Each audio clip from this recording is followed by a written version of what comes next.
Josephine County is in desperate need of foster homes. 300 children in the county are currently in foster care, and the Department of Human Services says they're dangerously close to not being able to place any more children in safe and loving homes.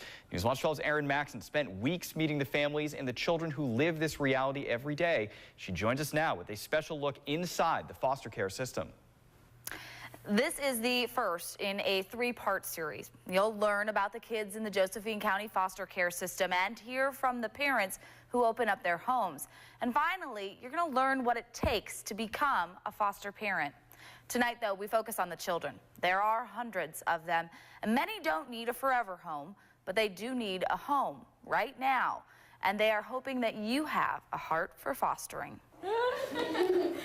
Okay, Kelly, so what you can do is see it says home. It's a place of comfort, safety, and love, or at least it's supposed to be. It's really the best feeling in the world, not having to be worried about being hungry or freezing on the streets, or wake up one morning my brother and sisters are gone, or having to be worried about being separated into different homes. Melanie is one of 6 siblings adopted by the Immel family. My big brother came to live with my mom.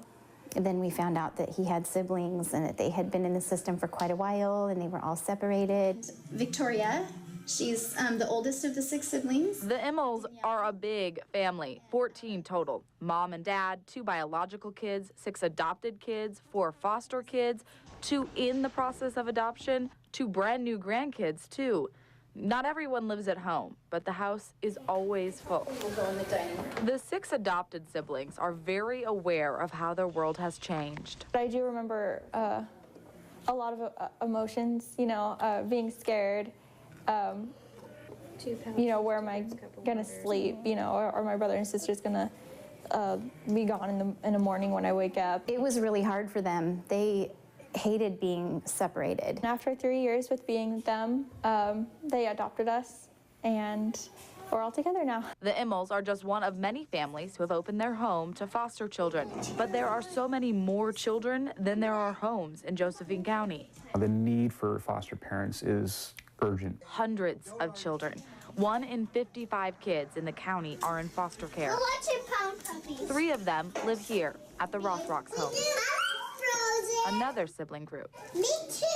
We found out that morning and we got them that afternoon when they got out of school. Their story matches the majority of removals the Department of Human Services sees. For the year 2014, 76% of the removals was for neglect, 24% was for physical abuse and sexual abuse. Put that one out first. Each child's story is different, each home is different, and each foster parent is different. Most of the homes that we get want younger kids, and there's no shame in that.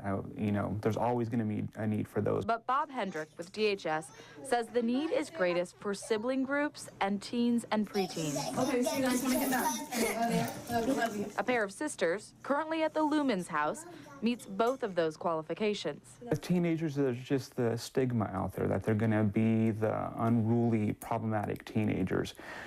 And while there's, you know, in some situations justification for that, the reality is a lot of our teens, they just need a home that's going to be able to give them, you know, boundaries that they've never had, and just really just be there for them and accept them for who they are, meet them where they're at.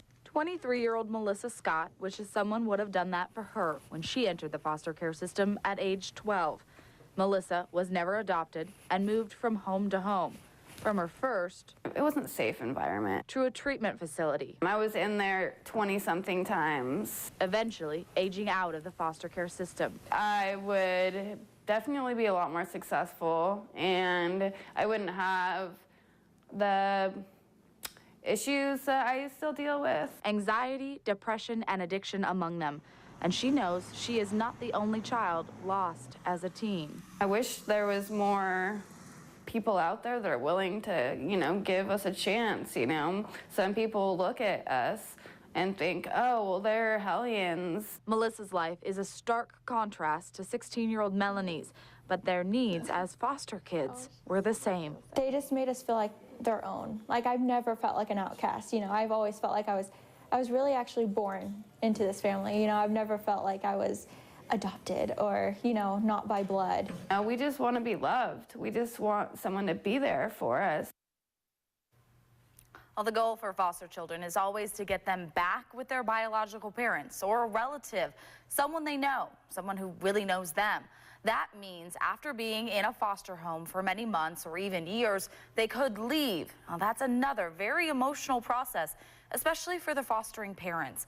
Tomorrow night on Newswatch 12 at 6, in the second part of A Heart for Fostering, you'll hear from many sets of parents on the ups and downs they go through and why they continue despite all those challenges.